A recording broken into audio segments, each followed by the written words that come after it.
Oi, sexto ano, Prof. Dai tá aqui gravando mais um vídeo, agora então da semana 5, né?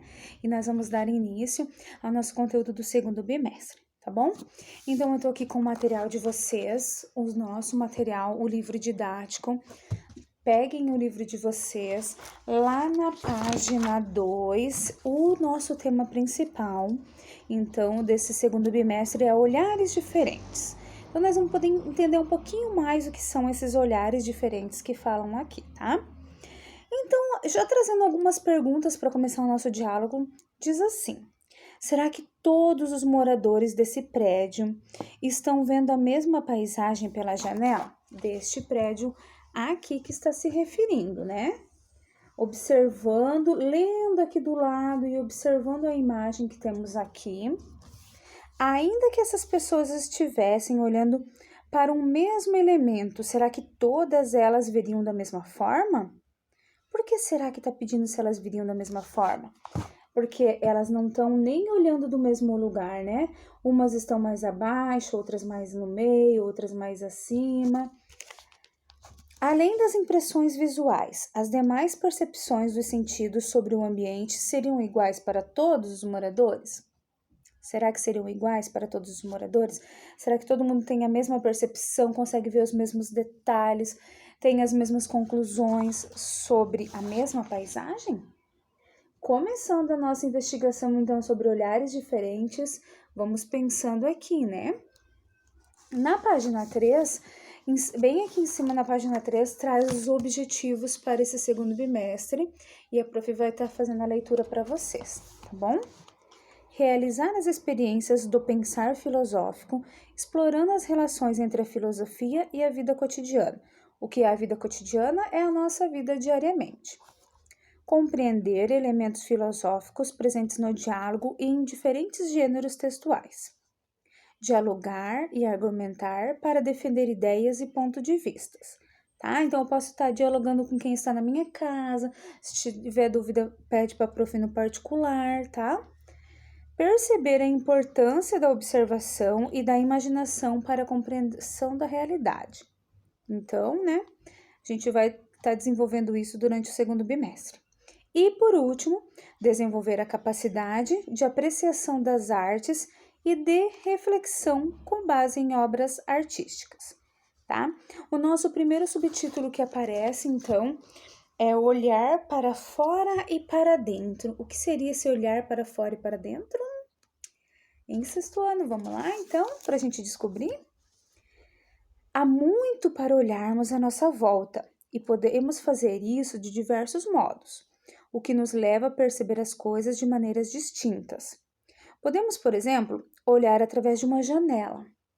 Assim, inúmeras formas, cores, sons, palavras, desejos, lembranças e ideias chegam a nós de maneira diferente, né? Exercitando o nosso contato com o mundo e com tudo que nos cerca. Então, dependendo do que eu olho, eu lembro de alguma coisa. Ah, já passei por ali, a forma disso me lembra tal coisa. E a gente vai tendo uma percepção diferente do que a gente vai vendo. Outros aspectos interessantes é através de uma janela, que podemos olhar para fora e também estar olhando para dentro do ambiente. Então, eu posso ir lá na janela da minha casa, olhar lá fora e, ao mesmo tempo, posso estar conseguindo ver dentro do ambiente do meu vizinho, né? Eu olhei para fora, mas eu estou vendo dentro de um ambiente também, que nos revela paisagens diferentes. Pense nisso enquanto realiza as atividades que serão propostas a seguir. A primeira atividade, que dá número 1, da página 3, está pedindo para vocês ir lá no material de apoio e montar uma janela. Eu montei aqui para mostrar para vocês como que é, tá? Então, assim, no papelzinho de vocês lá, quando diz... Aqui, prof, deixa aqui para mostrar, ó. Sempre que tiver a retinha é para recortar e quando for o pontilhado é para dobrar, tá? Então, a janela de vocês, se não ficou igual, não tem problema, tá? A janela de vocês, ela vai ficar da seguinte maneira, ó. Essa paisagem aqui, dá para tirar e colocar. Ó, montada, ela vai ficar assim, ó. Se não ficar exatamente igual, não tem problema. Aí você vai introduzir essa parte da paisagem, que tá pedindo para você fazer uma paisagem interna e uma externa. A prof fez uma aqui só de modelinho, eu sei que vocês vão desenhar melhor, porque eu não sou muito boa de desenho, e vão pintar bem lindo, né? Ó, parte interna, eu desenhei a sala de uma casa, ó, televisão, sofá, um quadro na parede. A parte interna, ó, fechei a janela. Parte externa, atrás, eu desenhei a rua. Pensei na rua da minha casa e desenhei ela. Mas vocês podem estar desenhando, aqui não tá falando que é para vocês desenhar a rua da casa de vocês. Tá falando que a paisagem interna que você gostaria de ver, né? Você pode desenhar qualquer paisagem interna dentro de um ambiente, não precisa ser só dentro de uma casa. Pode ser dentro da sua sala de aula, pode ser dentro de um salão de festa, dentro de qualquer lugar que você escolher, tá? E a paisagem externa, a mesma coisa. Você pode estar escolhendo outra paisagem. Ah, eu gosto do mar, eu gostaria de ver o mar, eu vou desenhar o mar, os seus elementos que o compõem, enfim, da maneira que vocês escolherem e acharem melhor, tá bom? Depois de feito, pintado bem lindo, passem cola aqui, ó, nessa parte aqui, vão lá no caderno de filosofia, coloca o dia de hoje e cola só a parte de cima, que daí a gente consegue tirar, colocar e manusear conforme a necessidade, tá bom? Se ficar dúvidas, podem me perguntar, tá bom? Sobre a janelinha. O número 2 diz assim: registre os motivos que o levaram a escolher essas duas paisagens. O porquê que você escolheu essa paisagem interna e o porquê você escolheu essa paisagem externa. No meu caso, eu escrevi assim, ó: escolhi a paisagem externa de uma rua, porque está fora da minha janela para admirar, e é o que no momento me fez pensar foi na rua da minha casa. Então, eu completei aqui, ó. Coloquei qual foi e o porquê que eu escolhi isso, tá bom?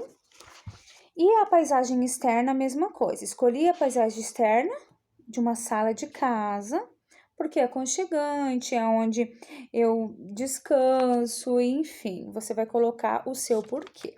Não precisa fazer igual o meu, tá? Sexto ano, a professora deu um exemplo aqui para facilitar a imaginação de vocês, tá? Continuando na página 4, a gente vai falar sobre olhares. Diz assim: você notou que muitas vezes as palavras olho e olhar são utilizadas também para nomear algumas experiências ligadas a outros sentidos, além da visão? Observe alguns exemplos. Então, aqui a gente tem alguns exemplos, ó, que a gente escuta muito, né? Só que não fazem sentido, porque fala assim: olha que música bacana. Olha, a música será que é de olhar ou é de ouvir, né? Olha aqui, ela está falando, né? Numa expressão que é para escutar e não para olhar, né? Olha que comida saborosa. Como que vai olhar que comida saborosa se eu preciso provar, né? A comida para saber se ela é saborosa, olha. Comer com os olhos, existe como? Não, mas é uma forma que a gente utiliza para falar que até no olhar dá vontade de comer, né? Ter o olho maior que a barriga. Já pensou alguém com o olho maior do que a barriga? Então, são formas de falar, né? Ver com as mãos. Receber muitas informações pelos olhos. Então, quando alguém diz, olha que música bacana, está solicitando nossa audição. Se uma pessoa fala em comer com os olhos e ter o olho maior do que a barriga, ou exclama, olha que comida saborosa, isso indica o paladar. Já a expressão ver com as mãos se refere ao tato. Então, voltamos a falar dos 5 sentidos, como a gente começou a falar lá no primeiro bimestre, né? Que tem a ver com a filosofia, os 5 sentidos. Aqui continua outros exemplos. Esses exemplos mostram que a palavra olhar tem diferentes significados, sobre os quais podemos pensar e dialogar. Além disso, é importante refletir sobre a atitude de olhar, que diz respeito a diferentes formas de perceber e sentir. Afinal, por meio dessa atitude, aproximamos a realidade que nos cerca, né? Então, a gente pode ter várias experiências. Eu preciso pegar para ver. Não existe pegar para ver. Eu preciso ver com os olhos, mas eu preciso sentir a textura, eu preciso saber se o tecido é bom. Então, a gente escuta várias coisas que não estão ligadas uma coisa com a outra, né? Mas e sim é a nossa forma de falar. Mas a gente usa os nossos 5 sentidos para tudo, né? A gente precisa ouvir, tem pessoas que não ouvem por falta desse sentido, mas daí elas desenvolvem outros sentidos, né? Que facilitam também essa observação do mundo que as rodeia, tá bom? Lá na página 5, diz assim, a prof até grifou para vocês verem que é importante algumas partes que eu estou falando, e eu gostaria que vocês grifassem ali no material de vocês também.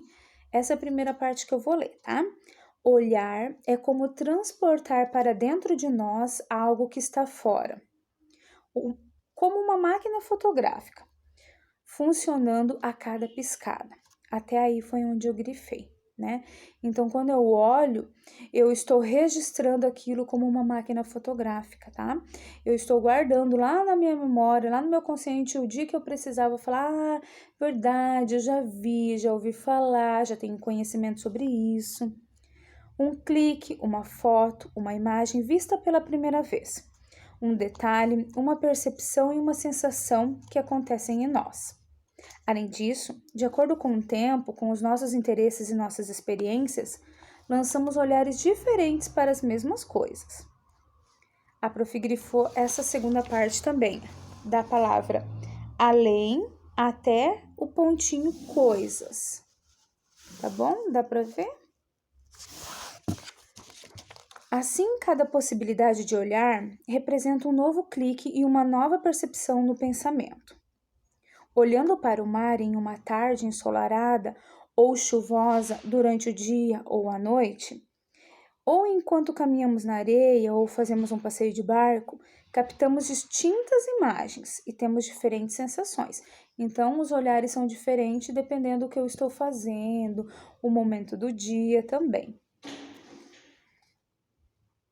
Isso também acontece quando vemos o pôr do sol na infância ou na idade adulta, pela janela de nossa casa ou do alto de uma montanha, e assim por diante. Então, dependendo a minha maturidade, dependendo o local onde eu estou, o olhar é diferente sobre a mesma coisa. Além disso, existem formas de olhar que se voltam para algo que está dentro de nós, na mente ou na memória. Foi o que eu falei para vocês, que às vezes a gente já viu e a gente vai relembrar quando vê novamente. Já vi, já passei por aqui, já tive essa experiência, né? Esse tipo de olhar parte do nosso interior, se expande para além dele. Permite, assim, descobrir mais sobre nós mesmos e também contribuir para expressarmos nossos pensamentos e sentimentos. Desse modo, podemos dizer que o olhar tem muitas faces diferentes, sendo uma mistura de possibilidades que estão agindo o tempo todo, tá? E para concluir a nossa aula de hoje, a gente vai fazer essa atividade da página 5, que diz assim: reúnam-se em equipes. Infelizmente, a gente não está podendo reunir a equipe da nossa sala, mas sim da nossa casa ou de nós mesmos com a nossa experiência, né? E complete as frases a seguir com as palavras que representam qualidades ou sensações relacionadas a cada maneira de olhar descrita. Primeira ali, então, bolinha verde. Quando se olha para investigar, o olhar é... Quando eu estou investigando, o meu olhar pode ser o quê? Curioso, pode ser admirável, pode ser um olhar atento. Então, pode escolher uma das palavras e colocar, ou qualquer outra que você escolher, tá bom? Quando se olha para saber, o olhar é... Quando eu quero saber alguma coisa, o meu olhar pode ser um olhar de conhecimento, de expectativa, de descoberta. Quando se olha para admirar algo, o olhar pode ser belo, pode ser fantástico, né? Pode ser um olhar de prazer, de admirar aquilo. Então, pensem lá uma palavra que se encaixa com isso. E quando se olha para observar, quando eu estou observando algo, o meu olhar pode ser o quê? Para observar. Pode ser um olhar detalhista? Pode ser um olhar de descoberta? Pode, né? E quando se olha para brincar, o olhar pode ser? Quando eu brinco, meu olhar pode ser de prazer, pode ser de lazer, de encanto, de socialização, de aprendizado, porque eu posso estar aprendendo enquanto eu estou brincando, né? Posso estar desenvolvendo a minha coordenação. Então, vocês escolhem uma palavra e coloquem ali. Se quiser pôr mais que uma, pode? Pode. Tranquilo, né? A número 2 diz assim: compartilhe as anotações da sua equipe com a turma em forma de um diálogo. Então, assim, se tiver alguém que vocês podem falar, olha, eu escolhi essa alternativa por causa disso, na minha opinião, desenvolve isso, e assim por diante, podem colocar lá, tá bom? Podem fazer na oralidade, então, a número 2. Combinado? Beijo no coração de vocês. Gostaria de estar em sala para ouvir, para compartilhar, para fazer uma roda de conversa, né? Para saber o que cada um pensa a respeito disso. Mas por enquanto deixem anotadinho ali no livro de vocês, tá? Qualquer dúvida me peçam no particular. E na próxima aula a gente continua a partir da página 6, tá bom? Beijos. Tchau, sexto ano.